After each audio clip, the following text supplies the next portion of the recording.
canalhas, por parte de cafajestes, por parte de vagabundos. E é bom trazer isso à tona, porque ela mesma expôs de maneira muito corajosa, de maneira muito altaneira nas redes sociais. Ela foi vítima de vagabundos que vasculharam e conseguiram acessos pessoais em computadores dela e divulgaram nas redes sociais, na internet. Que esses bandidos sejam pegues e que paguem a pena, que paguem a devida pena. Ela foi vítima. É justamente mais um fato, né? mais um ponto, não comparando um caso ao outro, mas, enfim, eu sou contra qualquer tipo de... Então, primeiro, eu quero prestar minha solidariedade à doutora Mayra, pessoa bonita, pessoa inteligente, uma pessoa competente, e há uma rede de bandidos, viu, André? Houve os bandidos que invadiram o seu computador, é uma questão privada dela, pegaram fotos íntimas dela, né, que era coisa dela, privada, né, ninguém tinha nada a ver com isso, e espalharam na rede por uma questão, e hoje está sendo usado por uma questão política. Mas tem gente também compartilhando essas fotos. Então, são tão bandidos, são tão criminosos estes que compartilham essas fotos, quanto aqueles que invadiram, que hackearam o computador privado, pessoal da doutora Mayra. E é bom lembrar e deixar um alerta hoje que ninguém faz isso de forma anônima. Tudo que se faz na internet deixa rastros. Então, ela disse que já deu entrada, já fez a denúncia, a Polícia Federal já está investigando e certamente vai chegar a essas pessoas, e essas pessoas vão pagar por esse crime horroroso, estúpido. Ela não tem nada a ver com isso, suas ideias, e certamente ela está sendo atacada por causa das suas ideias. E talvez até em repreensão, né, em retaliação ao que ela tem feito com o candidato. Então, ela também não pode, são duas coisas diferentes. Eu acho que o crime contra ela é muito mais grave, obviamente. Agora, ela também está infringindo a legislação eleitoral, tanto que a justiça deu o ganho de causa para o seu adversário. E está infringindo, não é mais crime, não é mais nenhuma legislação, mas aquilo que se espera dos políticos novos, que chegam com um discurso novo, né? Que não façam aquilo que eles combatem nos políticos velhos, né? De usar essas táticas antigas. Eu acho que ela tem um bom discurso, tem uma boa campanha, uma médica, tem o seu corporativismo, trabalha pelos médicos, pela saúde do Ceará, tem essa preocupação. Eu acho que ele devia centrar o seu discurso a partir dali, não tentar subir denegrindo outras pessoas. Isso sim é da velha política, e eu acho que não é bem visto pelos eleitores. Veja o que o Alckmin está fazendo, tentando bater o tempo todo no Bolsonaro, diz que agora vai bater também no Haddad, né? A ideia é assim, estou perdendo votos ali, vou bater. Então ele quer que o medo seja mais forte do que as suas ideias. Ele quer que o ataque, que a desconstrução dos adversários seja mais forte do que a construção da sua candidatura. Eu acho que não é por aí. Então, dito isso, vamos voltar para a nossa pesquisa, né? O que aconteceu nessa pesquisa, diferentemente do Ibope, o Ibope registrou uma subida astronômica do nosso querido Haddad, né? Querido, porque tem muita gente querida que gosta do Haddad, não quero falar mal de ninguém, de quem eu gosto também. Então, mostrou que o Bolsonaro continua crescendo, o crescimento que houve no Ibope foi o mesmo que aconteceu no Bolsonaro. Então, isso é irrefutável. Todos os institutos de pesquisa estão dando os mesmos números.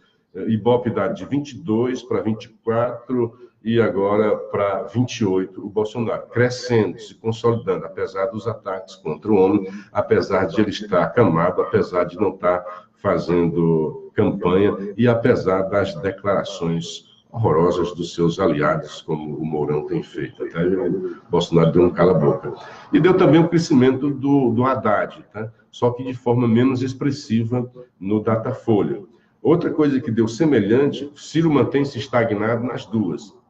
A diferença, essa pesquisa do Datafolha, ao contrário do Ibope, dá um novo ânimo para a candidatura do Ciro, que estaria enterrada, segundo o que revelou o Ibope, né? Porque nessa do Datafolha, o que tem, que os ciristas podem soltar fogos, Ciro é o único que vence todos os adversários no segundo turno.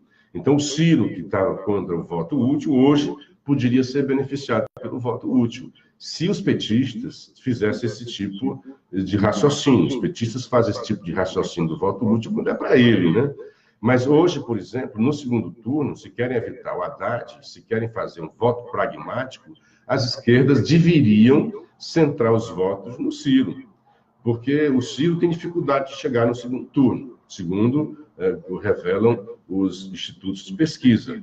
Mas seria, segundo o Datafolha, o que venceria todos os seus adversários e venceria o Bolsonaro. Então, se o petista que está pedindo voto útil para o Haddad e for coerente, deveria carrear os seus votos para o Ciro, porque o Ciro vence o Bolsonaro no segundo turno. O que tem de relevante também nessa pesquisa, igual às demais, é o crescimento do Bolsonaro no segundo turno, que até então, até nas palavras do próprio Ciro, Bolsonaro seria o candidato marcado para morrer no segundo turno, seria o candidato, o adversário ideal no segundo turno para qualquer candidato, porque perderia de todos. No último, no Ibope, já disse que Bolsonaro não perde para ninguém. Nessa do Datafolha, em relação à anterior do Datafolha, Bolsonaro crescia, porque ele perdia para todos, segundo o Datafolha. Nesse, ele cresce e vai perder apenas para o Ciro. Nos demais está empatado. Então, hoje, se há um voto pragmático, se vocês da esquerda gostam do voto pragmático, né? Se vocês da direita gostam do voto pragmático, se vocês querem realmente a polarização, a esquerda deveria ir para o Ciro e a direita para o Bolsonaro. A gente tem essa polarização.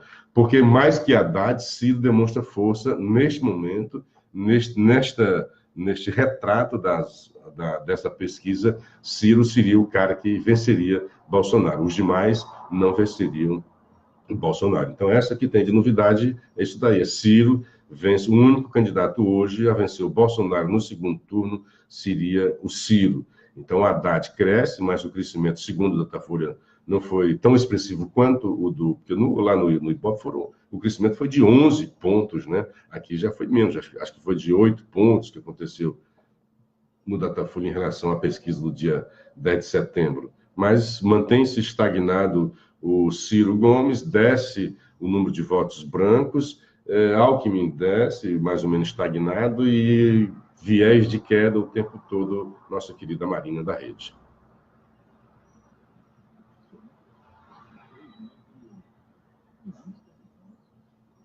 Ontem começamos aqui que o Alckmin, no túnel da cara de pau, chegou a dizer que sempre foi contra fazer parte do governo Temer. A gente lembrou que, desde o começo, ele quis fazer parte do governo Temer, inclusive em queda de braço, com o próprio Zé Serra, colega dele, e do Senado lá em São Paulo, e indicou ministros, indicou mais de um, entre eles o Alexandre de Moraes, o Geraldo Alckmin. E nessa madrugada foi a vez do candidato do PT, o Fernando Haddad, quando, em entrevista à Rede Globo, disse que a participação do Lula não é tão grande assim, não é tão importante assim na candidatura dele, não. Que ele está crescendo não é por causa do Lula, não. Ele disse isso, né? Seria uma ingratidão muito grande do Haddad dizer um negócio desse, né? Não, e ele diz o tempo todo, o time Lula-Haddad, porque se o Lula não tem influência... Primeiro, ninguém acredita nisso, né, Haddad? Então, você é um cara sério, eu tenho você como um cara sério. Então, querer sair do Lula, você se mostra, em todo momento você vai lá, você visita o Lula lá em Curitiba para pedir conselhos e receber orientação na campanha. Você não era nada na pesquisa até ser colocado como candidato do PT com a unção do ex-presidente Lula. E você cresceu, né, a partir daí, com a transferência de votos de Lula. Então, seria uma ingratidão enorme, uma faca de dois gumes, né, porque ele pode estar querendo ganhar eleitores no outro canto, se bem que o eleitor petista é quase como uma seita mesmo, como muitos dizem, né, vão votar mesmo no Haddad. Mas não é bem vista também, embora seja muito comum na política, não é bem vista esse tipo de ingratidão, né, de dizer que... E eu até um pouco de soberba, né, achar que eu é que sou gostosão, eu que sou bom, o Lula não tem ajudado, não.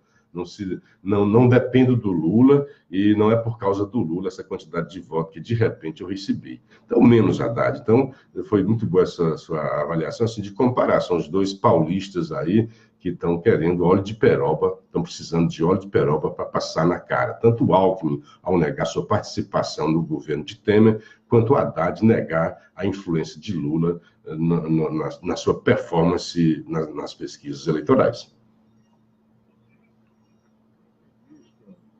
A Rádio CBN foi veiculada aqui em Fortaleza, através da Rádio Povo, que faz cadeia com a CBN Nacional.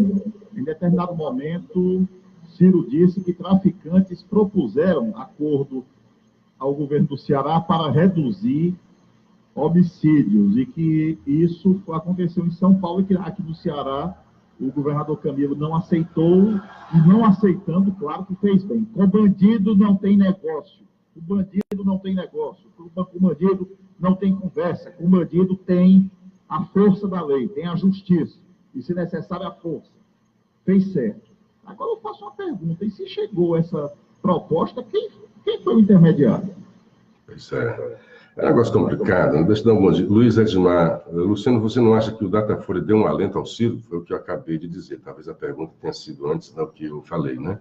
Um abraço para o Augusto César Martins, o Roberto, o senhor Mário Gibson, Assis Schwartzman e o Simão Oliveira, e o Emerson da Barra, e também o Elano Aquino, de Baturité. Grande abraço para vocês. Essa declaração do Ciro criou aí uma polêmica e acho que o governo tem que dar uma resposta. Bom dia para o Ronilson de Boa Viagem e para o Orlando Inocêncio. Hoje o jornal... Houve uma época em que o Jornal Povo e alguns outros veículos chegaram a falar nisso, né, que as facções teriam feito um acordo com o governo do Estado para um pacto aí de não agressão e diminuir os índices de violência. E hoje o Jornal Povo traz uma matéria sobre isso, explica lá o período em que realmente houve uma pausa, né, houve menos morte em certo período. E sempre foi muito negado que jamais houve qualquer acordo, qualquer conversa com bandidos. E o Ciro foi perguntado sobre isso, André, porque a primeira pergunta, né? Puxa, se houve, tudo bem que não houve acordo, mas se houve acordo, quem foi que fez, né? Quem fez a proposta desse acordo? Segundo o Ciro, foram os chefões da cadeia lá, do crime, né? Segundo o nosso querido Bivar está perguntando, segundo o Ciro, em São Paulo, teria havido acordo entre a facção e o governo, por isso que lá diminuiu isso aí. Então, não é crível nem uma coisa, nem outra, né? Então, primeiro aqui no estado do Ceará, o Jornal Povo, uma época, disse isso, que teria havido acordo entre as facções e também entre as facções do governo do estado. Houve uma resposta dura do governo negando este caso. E agora, tempos depois que o crime...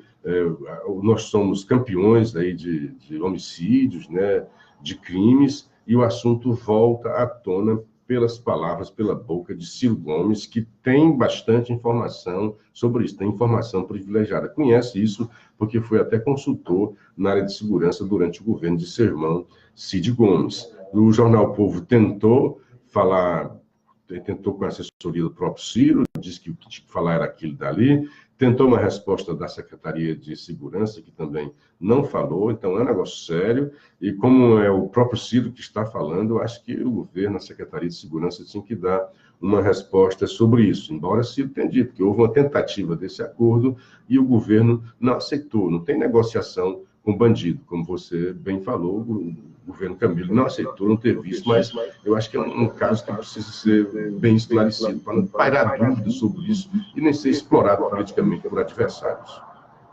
Exatamente, é o mínimo que se espera, né? Luciano, ontem, voltando aí na questão do debate presidencial, é o principal assunto, né? A eleição aqui no Ceará está bem tranquila, perante as duas únicas pesquisas que saíram até agora. Uma contratada pelo Sistema Verdes Mares de Comunicação, o IBOP, aliás, IBOP não, foi o Datafolha, né, que saiu aqui. Não, foi IBOP. E depois foi um instituto contratado pelo jornal Estadinho, do nosso estado. Aqui no Ceará tem pesquisa, não sei por que cargas d'água. No entanto, na disputa presidencial, a coisa está acirrada, como a gente vem comentando, não só hoje, mas nos últimos programas.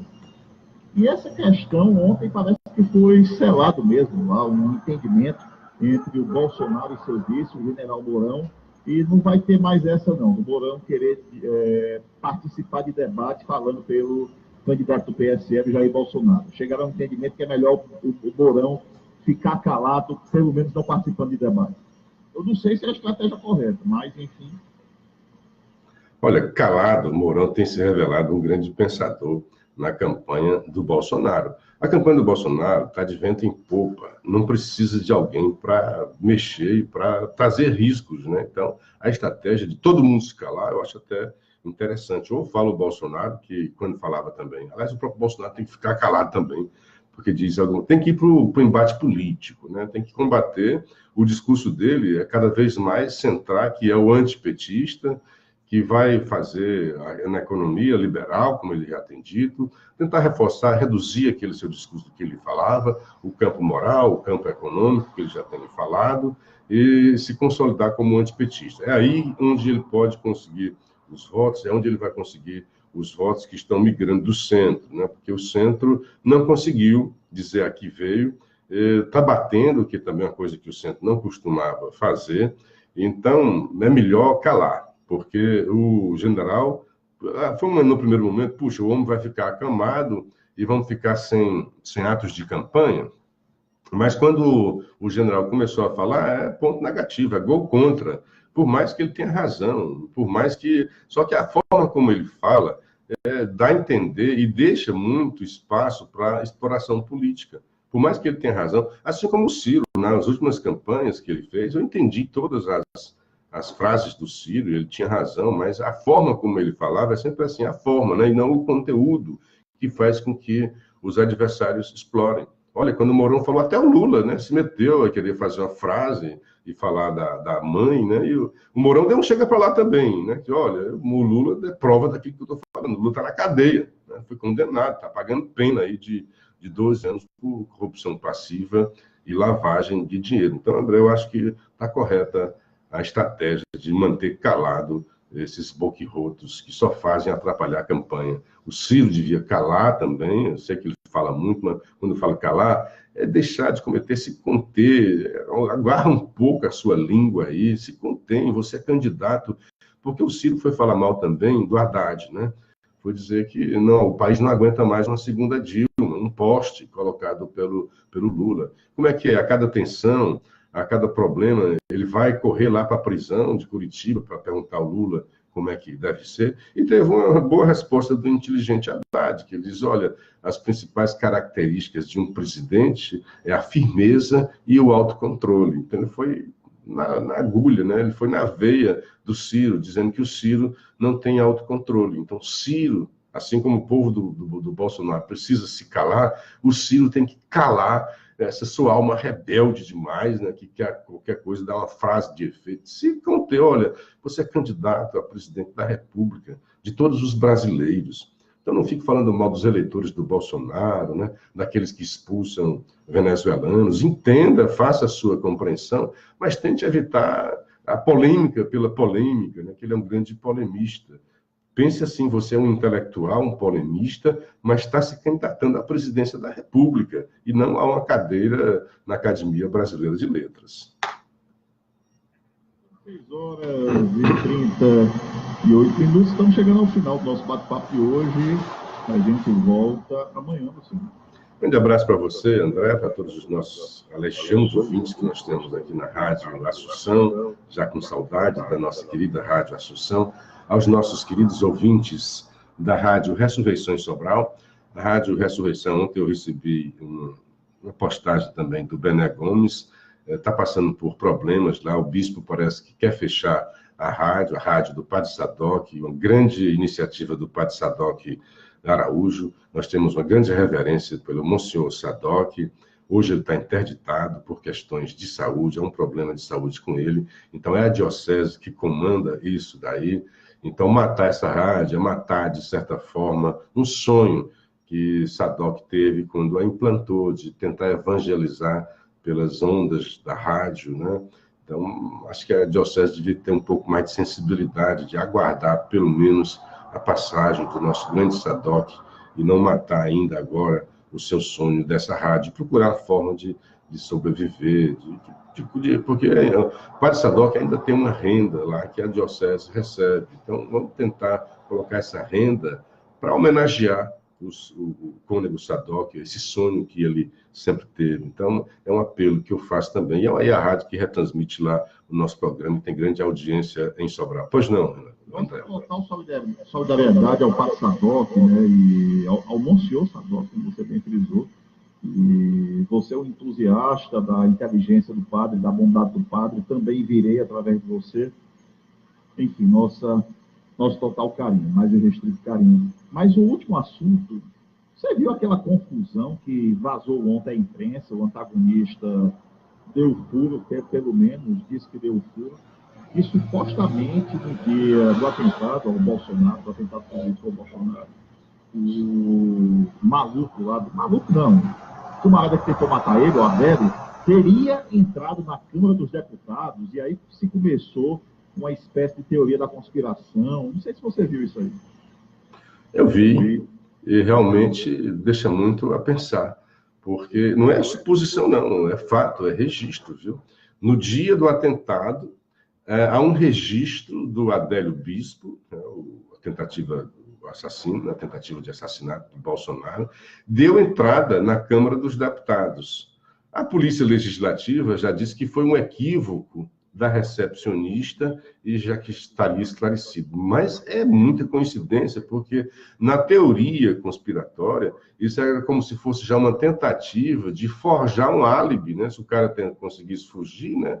E se bem que eu acho muito complicado, porque se ele ia... A não ser que a tentativa do atentado fosse se dar no outro canto, né? E não em espaço aberto e com tanta gente ao redor. Então, se fosse de uma outra forma que ele fosse tentar matar o Bolsonaro, se ele conseguisse, né? O crime, ele cometeu o crime, ele não matou, mas tem lá a tentativa de homicídio e foi enquadrado na Lei de Segurança Nacional, porque é um crime também contra a democracia. Então, se tivesse esse crime cometido de uma outra forma, que não tivesse testemunhas e houvesse alguma suspeita sobre ele, ele teria ali um dado, né? Não teria alguém para dizer, olha, houve um erro aqui, não. Ele teria ali um dado, um álibi para dizer, não, nesse dia eu estava na Câmara dos Deputados, não podia estar em Juiz de Fora, porque eu estava em Brasília, no mesmo momento estaria lá na Câmara dos Deputados. É um negócio muito estranho, tem que ser realmente investigado. E como é que foi esse equívoco? Não pode simplesmente, foi um equívoco da recepcionista que colocou.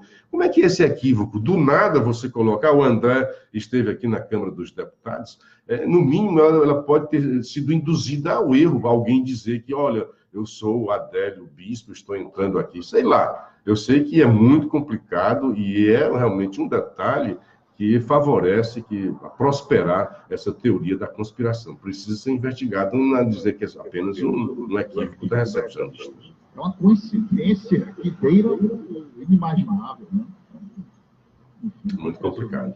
Valeu, Luciano. Bom, continuando o meu bom dia para os nossos queridos ouvintes da Rádio Princesa do Norte, lá em Morrinho, que retransmite o nosso programa, para você, André, para o querido Renato, para o Kilmer, nos honram com sua audiência. Um grande abraço, um dia bastante proveitoso e até amanhã, com a graça de Deus.